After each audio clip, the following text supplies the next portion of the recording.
envie de vous emmener en voyage.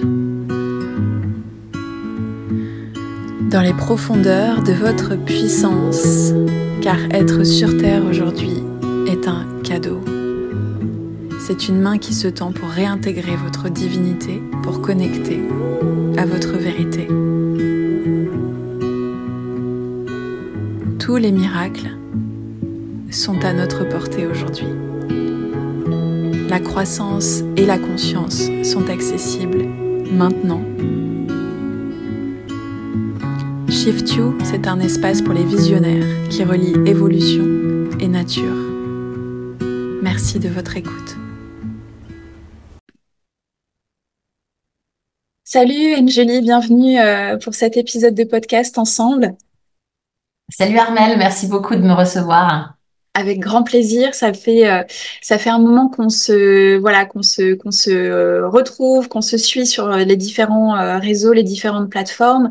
Je pourrais pas te dire exactement quand est-ce que j'ai découvert ton travail, ton approche, ton compte. Je pense que ça fait déjà plusieurs années parce qu'on gravite toutes les deux autour de mêmes sujets et notamment bien sûr le sujet, le domaine du yoga depuis un certain temps. Donc je pense que c'est sans doute depuis quelques années où j'étais moi-même enseignante, comme je te le disais avant, à différents moments entre 2017 et 2020 à peu près. Et je pense que j'ai dû découvrir ton travail à ce moment-là. Donc toi, Anjali, on va parler de ton parcours aujourd'hui. On va parler aussi de ta méthode qui s'appelle Chakra Flow et de l'école Chakra Flow, qui est aussi un livre. On va parler vraiment de tout ça, de cet axe aujourd'hui pour découvrir un petit peu plus ton parcours, qui tu es, mais aussi ce que tu transmets, ce que tu vibres au travers de ces différents partages. Et tu es formatrice pour les futurs enseignants de yoga. C'est aussi la volonté que que tu as par rapport à cette école Chakra Flow que tu as créée. Et puis, bien sûr, tu as tous ces projets quotidiens et au cours de l'année de formation, autour de différents axes. Je sais qu'il y a beaucoup de choses, tu fais beaucoup de choses, à la fois en ligne, à la fois en retraite, en formation, en présentiel. Donc, il y a beaucoup de choses à dire sur ton métier d'enseignante, de formatrice. Et puis, on parlera de ce qui vient aussi dans tes projets perso, dans ce qui est actu du moment. Voilà, en tout cas, merci beaucoup d'être là et je suis très heureuse d'échanger avec toi. Merci, c'est plaisir partagé. Super. Et justement, pour embarquer un petit peu dans ce voyage et te découvrir pour ceux qui ne te connaîtraient pas encore, ta rencontre avec le yoga, c'était quand? Ça s'est fait comment? Ça s'est fait en 2016 ou 2017 quand je suis arrivée à Paris, que j'ai commencé à prendre des cours de danse parce que j'aimais beaucoup la danse. Et puis voilà, je me suis retrouvée là dans un cours de yoga dans un parc. Et voilà, ça a été une grande révélation parce que moi, j'avais vraiment cette image du yoga plan-plan, prout-prout. J'avais vraiment peur de m'ennuyer parce que j'aime beaucoup quand ça bouge. Je faisais de la gym quand j'étais plus jeune, donc j'aime bien quand c'est aérien, quand ça saute, en fait, quand ça Ouais. tourne. Et j'avais peur d'être un petit peu trop terre à terre, soit un peu trop terre à terre. Et puis là, j'ai vu une posture sur la tête et là, je fais, oh my God, je veux faire ça. Et en fait, le côté aérien, il est là, il est dans les inversions. Et bon, voilà. Après, c'est une autre histoire. Moi, et les inversions, il y a eu des histoires d'amour et des histoires de désamour. Mm. Mais ouais, c'est arrivé un peu comme tout le monde, un petit peu comme ça. Et puis ensuite, la vie a fait que je suis tombée dedans, quoi. Mm. Voilà. Où est-ce que tu t'es formée principalement? Comment a été la suite de ce parcours? Ben, je me suis formée très rapidement, en fait, c'est très rapidement parce que l'appel de l'enseignement a été, en fait, il y a eu comme une petite crise de la trentaine, comme une petite crise existentielle mince.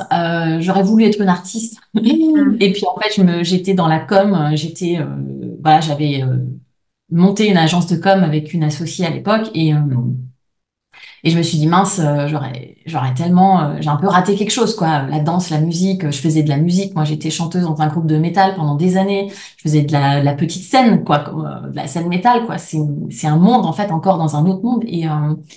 Et voilà. Et en fait, j'ai cherché des formations de chant, danse, théâtre, hein, parce que je faisais du théâtre aussi, je faisais de l'impro, du seul en scène. Donc je m'éclatais vraiment pas mal à Avignon. C'est une ville très culturelle, donc j'ai habité là-bas pendant longtemps. Ça m'a ouvert plein de choses comme ça. Et donc il y avait vraiment l'amour pour l'art, et puis il y avait l'amour de l'enseignement. Et donc, entre le choix d'une école de chant danse théâtre et le choix d'une formation de prof, où en fait, bon là, j'ai un peu joué la sécurité. Je me suis dit, bon, on sait jamais de quoi la vie est faite. Après tout, il vaut peut-être mieux mettre de l'argent dans une formation, avec un diplôme et quelque chose là dans la main ensuite, plutôt que d'aller t'amuser à 30 ans à faire, enfin, de la danse, alors que, bon, peut-être que c'était une erreur, mais bon, en tout cas, voilà, j'ai fait ça. J'ai fait la formation de 100 heures, et puis en fait, tout de suite, enfin, parce que c'est la fibre pédagogique, en tout Mm. cas, quelque chose que j'ai toujours eu en moi, quand je faisais de la gym, quand j'étais jeune, et ben, j'ai rapidement enseigné aussi aux plus petites. Ensuite, bah, moi j'ai fait une fac d'italien et de langue et de marketing. J'ai un Ouais. peu mélangé tout ça. J'ai un parcours un peu atypique, mais du coup, je me suis très rapidement retrouvée à donner des cours d'italien, des cours privés, des cours de français en Italie aussi, parce que je suis partie faire une année d'enseignement, encore une fois. Et l'enseignement est toujours un peu là, en fait. Et quand j'avais ma boîte de com, mes clients, ben, à un moment donné, j'en avais marre de leur vendre des newsletters, par exemple. C'est vraiment le truc. Et donc, je les formais. Je leur disais, ça, je vais vous former à utiliser la newsletter. Je vais vous former à utiliser Ouais. les réseaux sociaux. À l'époque, c'était Facebook, c'était pas encore Instagram, quoi. Et voilà. Et en fait, ça a toujours été là, toujours été là, toujours été là. Et en fait, ça, c'était le mix parfait, parce que je pense que c'est vraiment le métier qui est venu à moi. Ça me correspond complètement. Les gens qui me connaissent, hein, mes parents, Anne-Julie est devenue prof de yoga. Enfin, là, ils ont compris. Alors que tant que j'étais dans la com, ils comprenaient pas. Ouais. Et c'est moi, quoi. Ça a toujours été moi. C'est ça. Tu sais, on a des profils type l'énéagramme, tu dois connaître parce que toi, tu Oui. fais du coaching. Comme, euh, voilà, je suis pile poil dans le profil numéro 2, les dents. Et c'est comme ça, c'est dans ma nature, en fait. Tu vois, c'est vraiment un truc. Faut avoir le sens de l'observation, faut aimer les gens, en fait. Faut vraiment avoir envie d'aider les gens. Et voilà, et quand tu arrives dans une salle et que tu commences à enseigner, ben, ton seul objectif derrière, c'est que tu as envie que la personne, elle soit bien, quoi.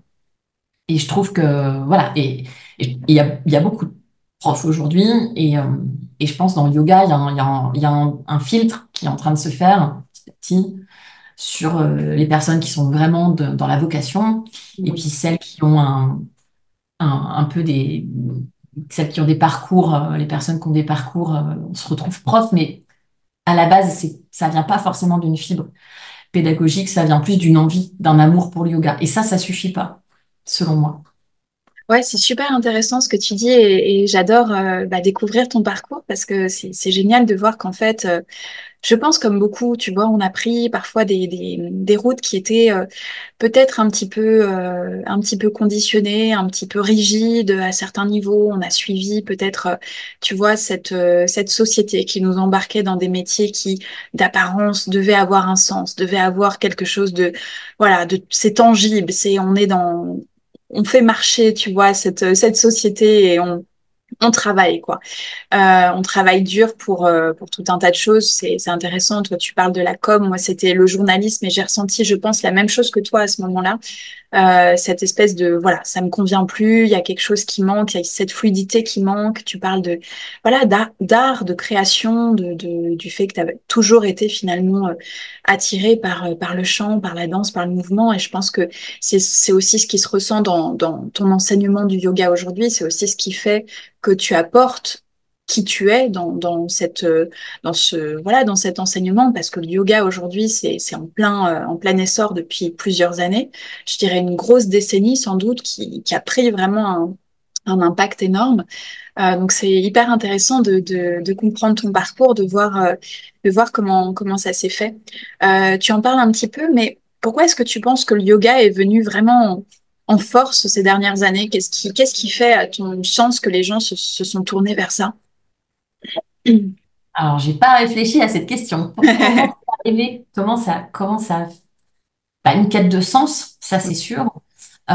Et puis, ben, moi, ce que je vois dans mes élèves, c'est il y a pas un jour où on vient pas me dire j'ai fait un burn-out, j'ai fait une dépression, j'ai fait une crise d'angoisse, je suis en arrêt maladie, je suis en train de m'épuiser au travail. Donc, bon, un petit peu, voilà, quand 100% de tes cours, tu as au moins une personne qui a fait un épuisement professionnel et encore, hein, celles qui viennent m'en parler, parce que voilà, oui, je pense que là, c'est clair qu'il y a, et là je parle des mots psychologiques, mais après il y a bien sûr le mal de dos.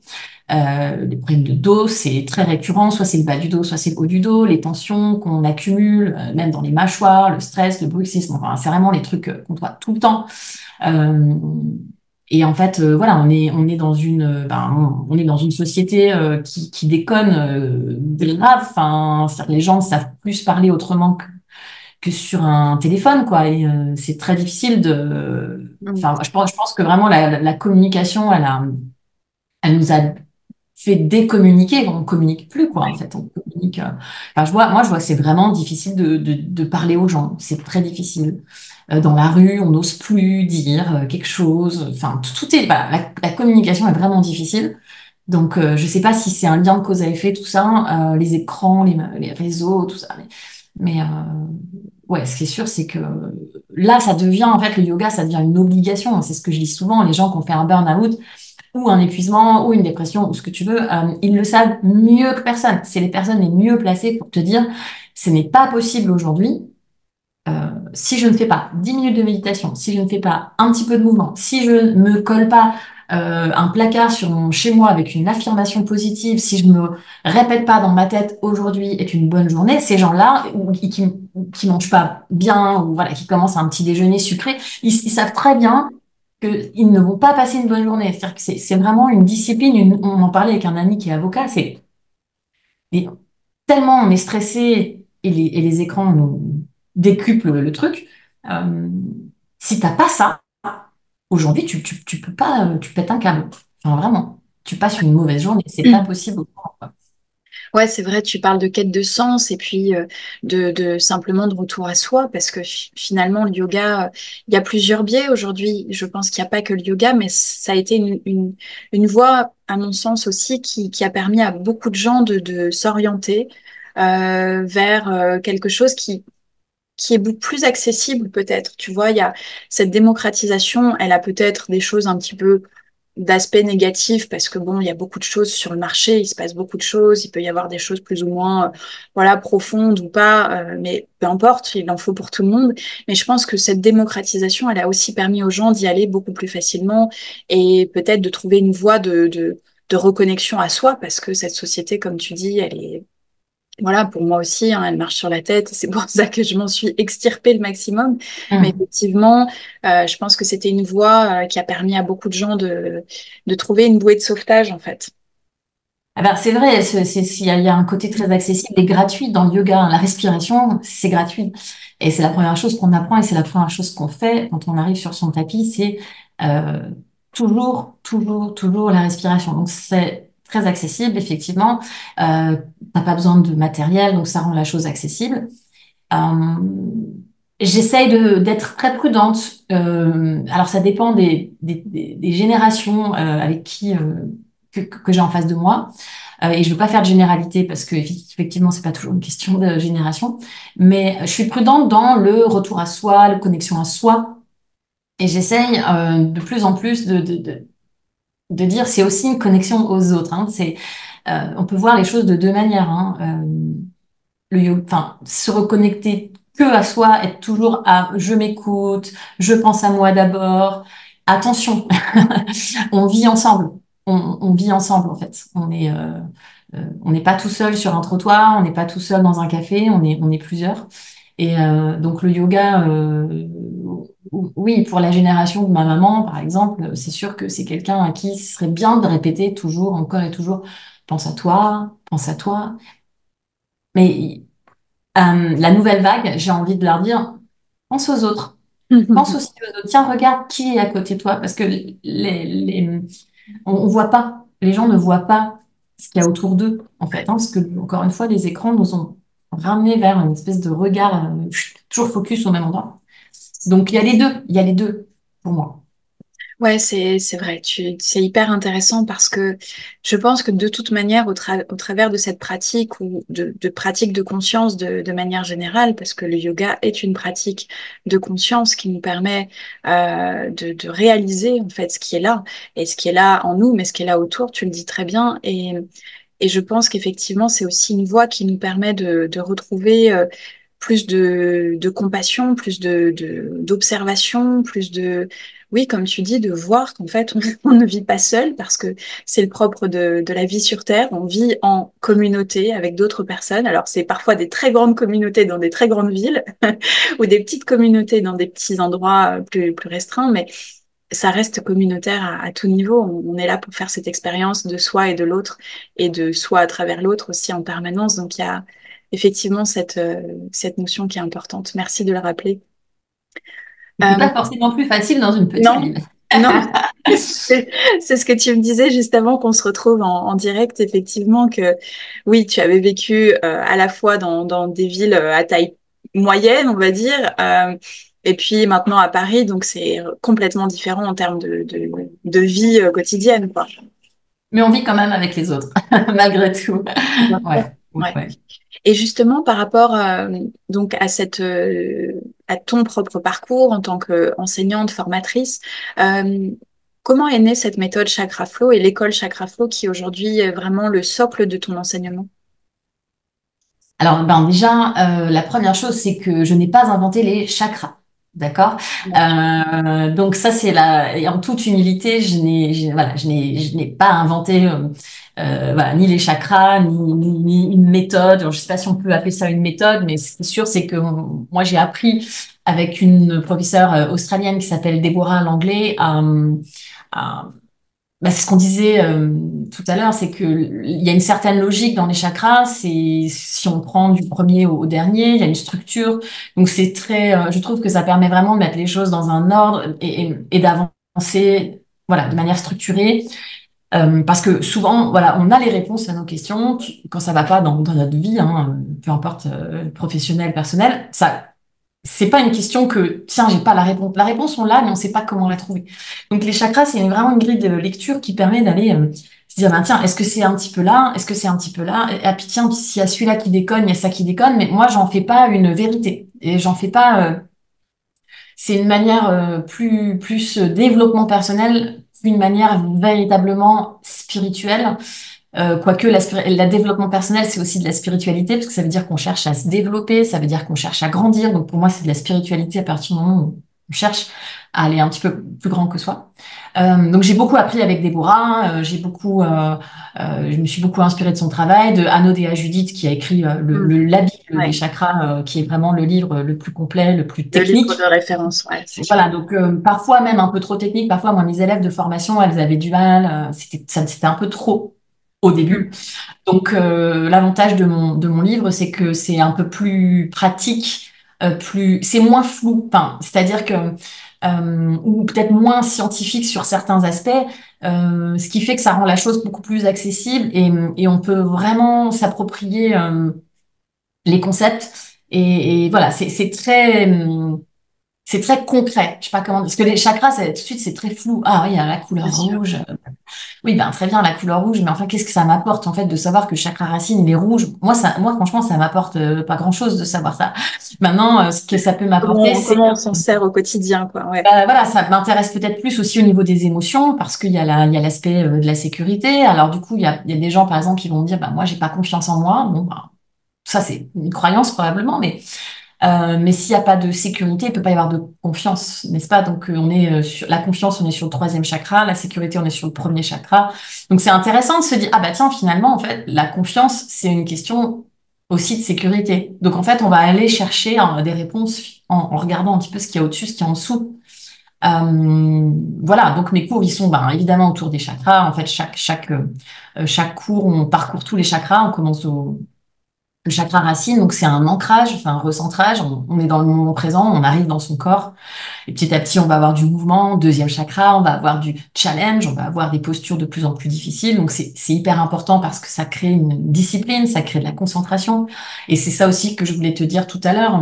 Le yoga, c'est pour moi, il y a vraiment un côté discipline qui est vraiment l'essence même du yoga. Ça veut pas dire qu'il faut être psychorigide, c'est pas ça.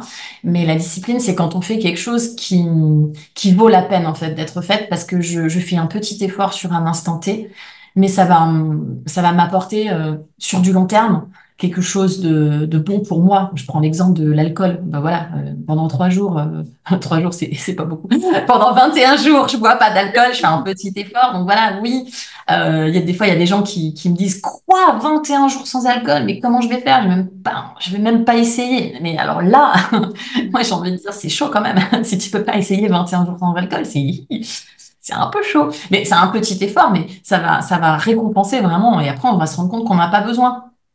On va se rendre compte qu'on est très bien sans. Voilà, je suis un petit peu partie dans autre chose, Ouais, mais mais c'est intéressant de euh, voir comment on peut appliquer ça sur des sujets vraiment collectifs, tu vois. C'est ça qui est important en fait. ouais, c'est ça.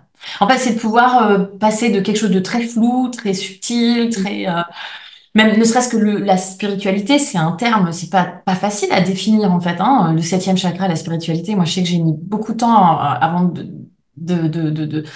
vouloir savoir comment j'allais l'expliquer. Mais aujourd'hui, j'ai encore plus d'outils qu'au moment où j'ai écrit mon livre. Mais je pense que c'est vraiment euh, la remise en question. Voilà, c'est si on ne sait pas comment le définir, j'ai envie de dire, est-ce que tu es un philosophe? Est-ce que tu es quelqu'un qui est en train tout le temps de, tiens, je remets ça en question? Parce que c'est vraiment l'exemple de la Terre est plate ou la Terre est ronde, quoi. Si le mec s'était jamais remis en question, bah, aujourd'hui, on dirait, voilà, on ne saurait pas que la Terre est ronde, quoi. Donc, c'est ça. Si à partir du moment où on est capable de se dire, merde, est-ce que je suis heureux là? Est-ce que je suis pas dans mon ego? Est-ce que je suis pas en train de reproduire un schéma? Euh, est-ce que je suis moi en fait? Est-ce que je suis pas en train de, voilà, parce que, en fait, c'est tout ce que tu fais en coaching. Hmm. Tu accompagnes des gens, tu les fais se remettre en question, tu les aides à se poser des questions. Pour moi, ça, c'est de la spiritualité. C'est une forme voilà, de philosopher. C'est pas que intellectuel. C'est pas que le cerveau, qui réfléchit, le cerveau mathématique. C'est aussi, c'est quelque Ouais. chose de plus global, hein, de plus mission de vie, en fait, j'ai envie de dire. Ouais, c'est super intéressant d'utiliser évidemment la grille des chakras comme une première lecture pour aller un petit peu plus en profondeur dans des sujets en fait. Pour moi, tu vois, il pourrait aussi y avoir cet aspect. C'est une porte de. On parle de roue. Tu vois, tu parlais du super livre aussi qui a été une bible pour moi aussi d'Anodea Judith, la roue des chakras. Et quand tu parles de ces roues, ça peut aussi être des formes de portails, de portes pour accéder à une compréhension plus grande, tu vois, c'est comme un indicateur que, ok, si je plonge un petit peu plus dans ce chakra particulièrement, parce qu'il y a quelque chose qui m'appelle à ce niveau-là, ça peut me donner des réponses sur autre chose et comment je peux l'intégrer dans ma vie de manière finalement pratique, comment ça peut me soutenir en fait dans ma vie. Tout à fait. Ouais. Euh, et cette méthode, même si je sais, hein, bien sûr, que tu as l'humilité de dire que, bien sûr, les chakras, c'est pas quelque chose qu'on a inventé. C'est d'ailleurs quelque chose qu'on retrouve à la fois dans l'hindouisme et dans le système du yoga, mais aussi dans le chamanisme ou dans ces lectures-là. On parle de chakras aussi dans le chamanisme. J'ai découvert ça et je trouvais ça assez fou parce que finalement, par des biais différents, on arrive toujours à ce découpage-là de ce qui se passe aussi dans le corps à différents niveaux. C'est comme des dimensions de conscience ou des portes d'accès vers un domaine en particulier de nos vies ou de la compréhension entre la matière et le subtil. On est toujours entre les deux. Donc c'est vrai que c'est assez intéressant à mon sens de travailler là-dessus comme tu le fais.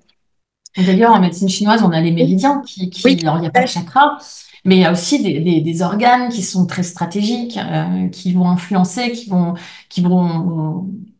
d'autres organes et des émotions, etc. Et l'inverse, en fait. Hein. Donc, c'est hyper intéressant de voir que finalement, toutes les cultures, ont intégré cette notion d'énergie, même si nous, on l'a un peu oublié en France, parce qu'on se dit, Ouais. ah non, mais en fait, on a oublié. moi, je me souviens de ma grand-mère et de mes grands-parents. En fait, ils pratiquaient cette vision holistique des choses. C'était des agriculteurs, ils travaillaient à la ferme, et donc c'était se lever le matin, regarder, se lever quand le soleil se lève, se coucher quand le soleil se couche, observer les étoiles, observer les saisons, se guérir avec ouais, en Italie, c'est vraiment le truc qu'on fait avec la bague en or quand on a un orgelet. Donc on est dans les métaux, on est déjà dans les cristaux, etc. Donc en fait, on l'a juste oublié. Mais enfin, enfin moi je m'en souviens.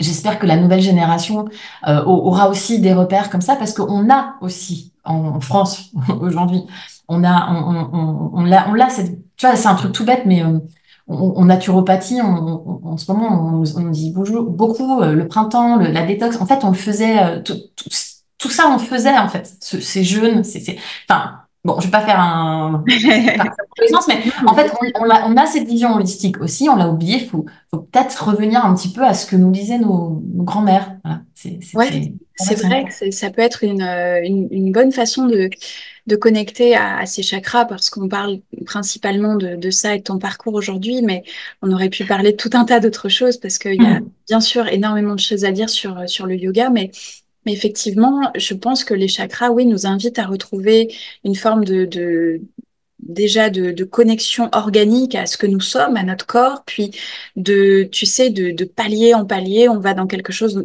de plus en plus subtil. Tu parlais de comment on explique ce fameux chakra couronne pour parler de spiritualité, de connexion au divin, etc., parce que ça implique aussi tout ça. Bah, on va de palier en palier, de compréhension en compréhension, et c'est vrai que c'est toujours de ce qui nous paraît très matière à ce qui va aller de plus en plus subtilement dans Oui, cette compréhension. tout à fait. Hmm. Tous tes cours sont vraiment sur cette trame-là. Tu pars toujours de cet aspect plus dense pour aller vers quelque chose de plus léger. Toujours. Peu importe le cours, même en yin yoga, pour te dire, bon, bah, j'ai donné beaucoup de cours de yin yoga, j'ai essayé différents types de séquençage. Et puis, je me rends compte que ce qui fonctionne vraiment très bien, c'est pareil, c'est de commencer par des postures de centrage, de recentrage, où on peut vraiment trouver de la lourdeur, on peut trouver de la densité, on peut faire par exemple la posture de la libellule, on a les jambes très écartées, on étire les jambes, ou on pourrait même commencer avec un chien tête en bas, la tête à l'envers, parce que tout de suite notre tête, ben, elle est à l'envers, donc les pensées, elles s'écoulent, on oublie, on Toute pense la plus, notre symbolique, système ouais. nerveux, le système nerveux, il dit, ah merde, il faut que je m'arrête, enfin, il y a un truc qui se passe. Donc, et en fait, et petit à petit, aller de plus en plus vers des postures un petit peu plus d'ouverture, de cœur, etc. Et terminer bien sûr avec Shavasana. Et en fait, ça fonctionne vraiment très bien, quoi, parce que notre système nerveux fonctionne comme ça, c'est-à-dire qu'on a besoin d'abord de vraiment couper. Et ça, c'est vraiment, c'est radical. Ouais. C'est-à-dire qu'on coupe pas, quoi. Un moment, c'est stop. La prof, elle arrive, fermez les yeux. Tac, respirer par le nez, tac, compter les respirations, rester 12 secondes en apnée, tac, enfin c'est radical, boum, ou radicalement chien tête en bas, boum, en fait. Et ensuite, on va pouvoir bouger, ensuite on va pouvoir rentrer dans le corps, ensuite on va pouvoir commencer à s'exprimer, etc. Et ensuite on va pouvoir aller ouvrir, ouvrir, ouvrir, jusqu'à ce qu'on soit vraiment ouvert, et Shavasana, finito, il n'y a plus personne. Ouais, c'est intéressant que tu rappelles vraiment cette importance-là parce que peut-être on ne trouve pas toujours cette trame dans les cours ou en tout cas de se rappeler de l'importance de se dire bah oui, en fait, ça fonctionne de partir du plus dense, même si c'est toujours une question d'énergie et de perception parce que tout est fondamentalement énergie et rien n'est fondamentalement plus dense qu'autre chose, mais en tout cas, on en a cette perception dans notre dimension, on va dire les choses comme ça. Et c'est vrai que ça nous permet de poser les bases et d'aller vers le plus subtil à chaque fois, ce qui est finalement ce qu'on pourrait vivre en tant qu'être humain de manière générale. Tu arrives sur Terre dans cette densité et puis tout au long de ta vie, tu essayes de retrouver, sans forcément le savoir au début, je pense que c'est ce qui fait que tu le disais au départ, que les gens cherchent une quête de sens et qu'on cherche une quête de sens, on va finalement vers le plus subtil aussi dans notre vie pour retrouver une connexion à une conscience qui est beaucoup plus légère que peut-être la densité de nos expériences de vie qui ont pu être parfois douloureuses, compliquées, etc. Et je crois que ce même process se fait tout au long de la vie. C'est comme une renaissance à cette conscience, en fait. En fait, on va vers notre mission de vie. Ça peut être le septième chakra. On va vers une mission de vie, quelque chose qui nous appelle, qui est plus grand que nous. Et cette sagesse, en fait, que nos grands-parents voilà, nous racontent leur vie, et puis on sent que voilà, il y a de la sagesse, etc. Ça marche aussi dans l'autre sens. Donc mes cours, comme voilà, ça reste toujours comme je viens de te l'expliquer. Mais j'ai un programme loi de l'attraction où là, on est sur une autre grille de lecture. Enfin, c'est la même grille de lecture, mais de haut en bas, c'est-à-dire qu'on part de What's my dream? C'est quoi vraiment ma mission de vie? Ma sankalpa, en fait? Donc, c'est pas un souhait, hein. Ce sankalpa, c'est plus profond que ça. C'est vraiment encore une fois, un appel, une mission de vie, je sais pas, je dis n'importe quoi, devenir professeur, enfin, devenir enseignant. Voilà. Et on a ce rêve en nous, on a un rêve de transmettre, peu importe le rêve, d'avoir un bateau, voilà. Et en fait, à partir de ce rêve, de cette mission de vie, on va descendre petit à petit dans le corps pour terminer du coup sur le dernier chakra pour que nos pensées, en fait, elles se manifestent. C'est vraiment le principe même de mes pensées dessinent ma réalité. Donc, Mm. c'est aussi ça, c'est un autre travail euh, que je recommande de faire quand on est plutôt équilibré. Donc, après des vacances, par exemple, voilà, on a un petit peu relâché la pression, on est bien équilibré, on est bien. Euh, et on commence vraiment à mettre en place des pensées. J'aime pas envie de dire objectif. J'aime pas trop ça, les objectifs, parce que du coup, il n'y a pas de détachement forcément, mais euh, Il y a un côté aller vers. un peu rigide, un peu, ouais. Ouais, parce qu'en fait, si tu veux, le principe aussi de la loi de l'attraction, c'est que peut-être moi, voilà, mon rêve, c'est d'avoir un bateau, mais le plus important, c'est qu'est-ce que le bateau va me permettre d'avoir, en fait. C'est peut-être un sentiment de liberté, c'est peut-être. Voilà. Et donc, on fait ce travail-là de lâcher prise. Et de visualisation et de lâcher prise. Et ensuite, c'est un vrai travail de soi et sur soi ben voilà, pour rester dans la vibration qui nous appelle. En fait, on veut attirer à nous. En fait, la loi de l'attraction, c'est donner et recevoir. Moi, j'envoie un signal avec mon cœur, en fait. L'univers, c'est de la vibration. Donc, si j'envoie un signal d'amour avec mon cœur, je vais recevoir de l'amour. C'est un peu ça l'idée. Mm. Enfin, c'est complètement ça l'idée, en fait, de la loi de l'attraction. Et on retrouve toujours le cœur au centre de tout finalement, et donc le partage, l'ouverture à l'autre, et voilà, et ce qu'on disait tout à l'heure. Donc ça peut pas être quelque chose de yoga, ça peut pas être quelque chose d'individuel, ça peut pas fonctionner en fait, parce qu'on n'est pas un être, on est un être social en fait, et on a besoin de l'autre. Donc le cœur va forcément avoir un- ça va être central en fait dans Ouais, tous ouais, les ouais, coups, complètement. tout, quoi. Mm. Et donc ton livre Chakra Flow, il est sorti en septembre 2022. Ça fait déjà un petit moment pour les personnes qui seraient intéressées justement pour aller un petit peu plus dans ta méthode ou qui ne seraient pas encore en mesure de venir travailler avec toi ou qui voilà, vous pouvez découvrir le travail d'Anne-Julie à travers son livre déjà dans un premier temps. Ça peut être très intéressant de plonger aussi dans cette grande je dirais cette grande symbolique des chakras et cette grande découverte des chakras parce que c'est une grille de lecture, comme tu le disais tout à l'heure, qui est aussi, à mon sens, est très intéressante et qui demande, enfin voilà, qui mérite d'être comprise pour pouvoir accéder à d'autres choses dans sa vie qu'on n'aurait pas nécessairement vues, voilà, sur le plan purement tangible, immédiat, qui nous permettent de nous ouvrir à plus grand. Aujourd'hui, du coup, tu fais énormément de formations aussi en présentiel où tu as différents thèmes. Je sais que tu travailles aussi beaucoup autour de l'aspect très postural, mais pas que, comment organiser ces séquences, etc. pour les professeurs qui seraient vraiment débutants et plus avancés. Euh, Est-ce qu'il y a des formations, des axes que tu as particulièrement et que tu voudrais partager aujourd'hui? Oui, alors il y a une formation pour les profs, c'est une formation avancée qu'on va dispenser en août, Mm. euh, qui s'adresse à des gens qui enseignent déjà. Et comme je dis souvent aux personnes avec qui je parle au téléphone quand on fait connaissance avant de vraiment valider l'inscription, euh, je pense que mon point fort dans ce type de formation-là, de former des profs déjà en activité, c'est d'aider vraiment à se faire confiance, parce que souvent il y a une espèce de peur de pas être assez crédible, etc. Et voilà, je pense que ça c'est vraiment un de mes points forts, et notamment les profs que je forme qui commencent à zéro entre guillemets, c'est-à-dire qu'elles vont devenir profs. c'est vraiment ça pour moi le travail du yoga postural. Voilà, c'est pas d'apprendre 5000, 2000, 3000, 4000, 5000 asanas par cœur, ça ne sert à rien, d'accord? C'est comme les verbes irréguliers, on peut les apprendre par cœur, mais quand on a compris que il y a pas mal, il y a une mécanique, je sais pas, break, broke, broken. Et que en fait, tu as plein de verbes irréguliers comme ça, ils ont la même terminaison. Ah tiens, tu commences à comprendre, tiens, tiens, là, il y a un système qui se met en place. Bah, les postures, c'est pareil. C'est-à-dire, quand tu commences à comprendre, tiens, guerrier 2, Parshvakonasana, Trikonasana, oulala, tiens, demi-lune, mais en fait, tiens, mais c'est la même famille. Enfin, ah, ok, donc je vais peut-être pas les apprendre par cœur tous et toutes les variations avec tous les mudras, etc. Mais je commence à être autonome, en fait, à transposer les connaissances. Donc, c'est vraiment ça, le travail.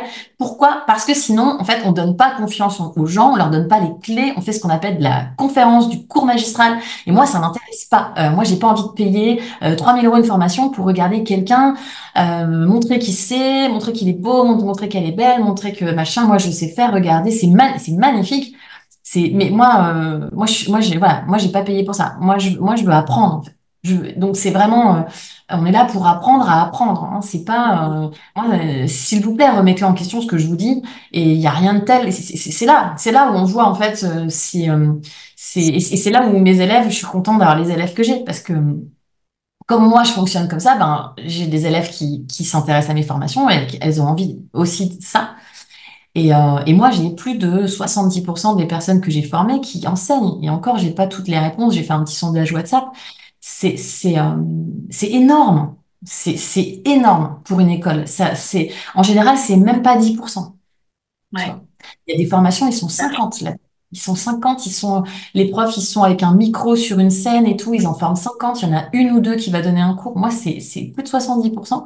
Pourquoi? Parce que je suis pas là pour moi je suis là pour elles. Je dis elles parce que j'ai en général, beaucoup plus de filles que de garçons. Et après, elles font leur chemin, quoi. Et elles vont prendre d'autres formations ailleurs et c'est super.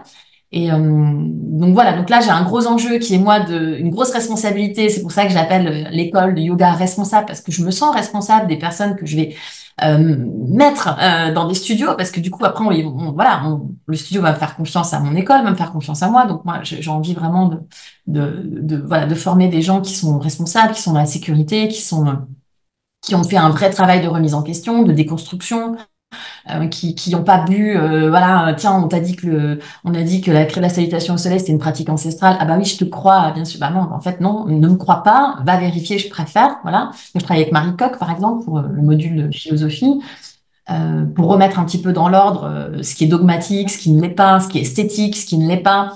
Voilà, donc ça c'est vraiment l'ADN de l'école et donc là il y a la formation pour les profs à Avignon en août et ensuite la formation qui démarre en octobre à Paris où je fais 4 modules pour les 200 heures. Donc les personnes qui veulent devenir prof, le premier module c'est un module de déconstruction et de reconstruction. Donc on déconstruit, on reconstruit. C'est un peu ouh, ouh, ouh, mais justement c'est trop bien. Le Le deuxième chantier, module, quoi. Grand chantier. pardon? Le grand chantier. Ouais, mais c'est génial, c'est génial. Et le deuxième module, bah, c'est un module plus de flow, de séquence, de créer la séquence. Le troisième module, c'est un module vraiment d'ajustement. J'aime pas le mot ajustement, d'assist, donc de toucher, voilà, comment on sécurise encore une fois les élèves. Voilà. Et le dernier module, pardon, c'est un module qui est plus chakra, plus enfin, j'ai pas envie de dire philosophie parce que la philosophie, on l'a fait avec Marie et voilà, mais plus Le spirituel, ésotérique, peut-être. Mm. spirituel, ouais, comment dire. C'est le dernier module, c'est le module où on passe son examen à la fin. Donc c'est un module où on fait beaucoup de chant aussi, plus de chant, Donc c'est le module un peu lâcher prise, quoi. Ça c'est vraiment le dernier module où c'est du plaisir, du plaisir, du plaisir. Il n'y a pas de devoir sur le dernier module. Voilà, on a notre examen à passer, donc on est un petit peu stressé. Donc c'est vraiment les 5 derniers jours où c'est just kiffer la life, quoi. Voilà. Ouais. Et Génial. voilà, et ça c'est bien. Merci beaucoup, Angélie. Tu as des projets perso à venir, des choses qui te tiennent à cœur aussi en dehors du travail ou... Ah, le mode du travail, c'est ma vie. Ouais. Non, j'ai un super, j'ai envie de dire mari. On n'est pas mariés officiellement, mais c'est comme si c'était un mari pour moi parce que c'est voilà, j'ai une super relation de couple, un beau fils, si on peut dire ça comme ça. J'aime pas trop le terme non plus. Ouais, j'ai une super, super vie perso. Vraiment, je suis hyper épanouie. C'est trop bien. Donc voilà, je vois mes parents quand j'ai envie de les voir. Je pars en vacances de temps en temps. Bah, vraiment, voilà, je vais en Italie tous les ans dans les maisons de famille et c'est très bien. Je n'ai pas besoin de plus. J'allais te demander, effectivement, tu as bien des racines italiennes. Oui. Ouais, c'est ce qui me semblait aussi. Ok. De quelle région en Italie? Des Pouilles. Ah, ouais, ok. La région que quand j'étais gamine, on nous traitait de pouilleux et puis De aujourd'hui c'est Pouille. classe. Aujourd'hui c'est devenu classe. Comme quoi? Voilà, voilà. Mais ouais. Donc moi ça me suffit en fait, tu vois, ça me va bien en fait, ça me va bien comme ça. J'ai pas besoin de plus. Ouais. Super. Bah, écoute, je te souhaite le meilleur à venir encore et que toutes ces belles choses continuent. Merci infiniment pour ta présence, voilà, pour cet échange ensemble aujourd'hui. Merci à toi, merci beaucoup. À bientôt, Angélie. À bientôt.